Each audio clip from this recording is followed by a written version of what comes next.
Damian Carriager's Portland Tribune. Describe what the feeling was like when that ball went through the basket at the end of the game for you. It was a great feeling.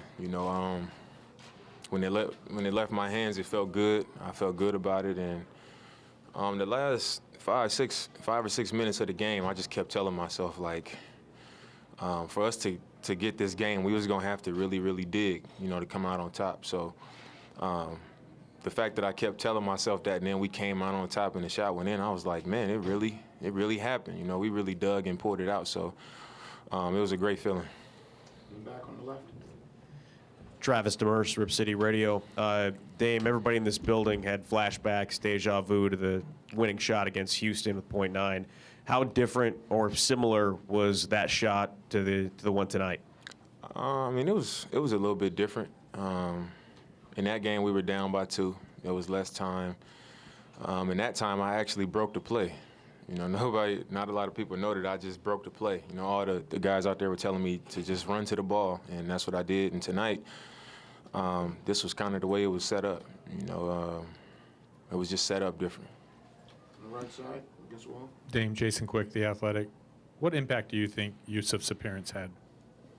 I would love to see what his plus-minus was tonight, because I think we was down 10 when he came out there with 3 minutes left or something like that. So I guess it was a huge impact. I think they put the camera on him and the crowd went crazy, and I heard it. So he gave us a nice punch. Dame, Dwight James, NBC Sports Northwest. At what point, you got the ball in your hands that whole last possession, at what point did you decide, I'm going to shoot from out here, or you didn't want to drive or whatever? How does that decision come about? I didn't want to put it in the referee's hands, where if there was contact and maybe they get away with contact, or I end up having to take a tougher shot because there is, contact and they don't want to decide the game. So I was standing there looking at the rim, and I was like, this is a comfortable range. My trainer, Phil Beckner, we was working out the other night in OKC, and he was just like, just take a few deep ones, off the dribble. Let's shoot a few deep ones. And he was like, I'm telling you, you're going to hit one of these. He just kept saying, you're going to hit one of these. And when I was standing there, I was like, I'm going to shoot it. He was a little bit off of me, and I was like, it's enough space for me to just raise up and shoot it for game. And at the last second, he stepped towards me a little bit, and I was like, okay, I'm just going to pound, dribble, side step, and raise up, and I just had to let it fly, shoot the ball high in the air to give it a chance, and that's what I did. With how many minutes you played, Dave, is it hard to find the energy to shoot a ball from that far? Not really.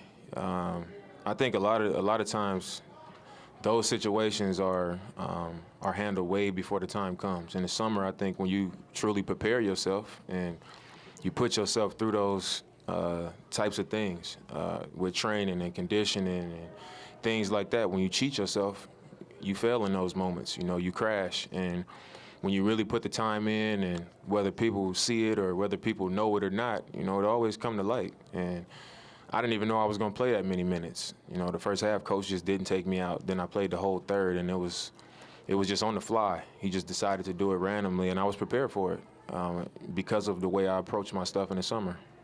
On the left, please, in the back. Dame, Orlando Sanchez, KGW. Can you just describe the emotion, the celebration, the elation? I even saw a really neat moment with you and your brother among all the chaos that was happening there.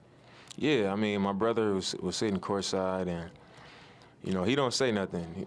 My brother's like me. We just we keep our composure. We put the work in. We really believe in what we do. We believe in ourselves, and that was it coming out. It's been a lot of back and forth, a lot of talk and all this stuff, and that was the last word. That was having the last word. On the right, third row. Dame, Sean Hyken, Bleacher Report. You played the whole first half. Were there any conversation at halftime about you might have to play the whole 48 minutes, or if when you might rest or when you might get taken out or any of that? No, like I said, he didn't even tell me in the first half. He was just like, at the end of the first quarter, usually I come out and he was like, when he said the lineup, he was like, all right, Dame, you staying in. And then I played the whole second, and at that point I was like, I guess I'm just going to play the whole game, because I know I played the whole third quarter. And then towards the end of the third, I was like, all right, we just let the lead slip. They got the lead now. So I just went into it like, okay, I'm going to play the whole game. On On the left here. On the Casey Holdall, Trailblazers.com. Damian, you guys talked about after the last game about just keeping it to yourselves, not talking to anybody else. It looked like after you hit that shot, you waved to the Oklahoma City bench. Could you just describe that moment and just kind of the emotion, what you were thinking at that point? I mean, the series was over. That was it. And I was just waving goodbye to him. And I think after game 3, Dennis Schroeder was out there pointing to his wrist. They was out there doing all these celebrations and doing all this stuff, and we kept our composure. And after one win, that was what they decided to do. And we was just like, okay, what we want to do is win 4 games. And then when we win those 4 games, it's not going to be nothing to talk about. So that's what that was. third row. Dame, Joe Freeman at the Oregonian. Would you say that's the best game you've ever played, your best performance? I don't know. I played a lot of games. I think that's probably the best, just because it was a closeout game. You don't want to put yourself in position to have to go back to OKC. They believe in. They just stole one here, and now it's even more pressure on us in a Game 7 at home.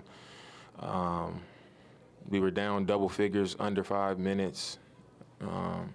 Everything was looking like we was going back to OKC. So just to be able to come up big, not just me but our team, to be able to come up big and to bite down and make all the plays defensively, come up with the rebounds. Steph had a huge defensive possession, coming up with a steal and a loose ball. Mo making free throws down the stretch. All of those things that we did to give ourselves a chance to win was huge. And my part in it, I think, was probably my most important performance. Back on the left. Can you describe the range of emotions in the last year, from getting swept in the first round to Nurk's injury and CJ's injury, and the last 15 games of the year to tonight, getting through the first round and knowing your season's still going? I think my message has been the same from the moment that we got swept. I just kept saying, when you go through stuff like that, in our locker room, we got good people. We got a great environment every day. We do things the right way. We work hard. We do everything to give ourselves the best chance. And to go into the playoffs last year and have that type of experience, in my mind, I didn't feel bad for myself. I was like, I'm just going to accept responsibility that we didn't play well. It was embarrassing, but when you go through stuff like that and you stay together and you keep working, you keep believing in what we do, our purpose, what we come into training camp saying to each other, what our coaches are saying, the unity that we have. If we stay true to that and keep believing in what we've built up here, it's going to be something waiting for us. You don't go through stuff like that when you got a group of good guys that work hard and do things the right way. And in my mind, I was just like, man, something down the road is going to work out for us if we just stay with it and keep our minds right. And I think this is the beginning of that. 2 more questions here on the right. Dame, Eric Anderson, USA Today. I think they were 4th in defensive rating, and a lot of times they put you in ISO situations, you and CJ. What does that do when you or CJ are scoring in a one-on-one situation to their defense after that? I think it's just a handful, when it's one-on-one. I think our coaches did a great job coming in of even in pick and rolls, we were just trying to give ourselves as much space as possible. So on the weak side, we had 2 guys flat, spaced out, so we had room to work. And I think that ended up being great because tonight they came out switching. We had a lot more one-on-one plays than we probably had the entire series. But the fact that our spacing was that way, it left guys on the island. So we was able to get around them, and when we got around them, it was such a long distance for guys to go to help out. If it's a guy in the corner and it's an ISO situation, we get around him, he's helping off the corner, and he's all the way in the paint. So it was times where their coverages and their rotations made the play for us. It was, Chief open in the corner, Mo cutting behind his man helping, and if not, we was getting to the rim or being able to draw fouls. So I think it worked out for us. Last question up front center.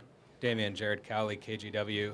You got a big assist from Nurkic, but also from Enes Kanter. He played hurt, maybe a shoulder separation. How meaningful was it for him to play through that and give you the contributions he did? It was huge. He had a lot of great defensive plays at the rim with verticality. Guys coming downhill at him. and he was impacting the ball.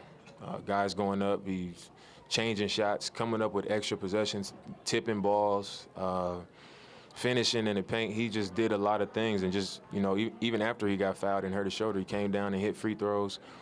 And it was just a grinded out game. You know, I think from top to bottom, everybody that touched the floor tonight showed their toughness. And, you know, he was one of the main guys that did.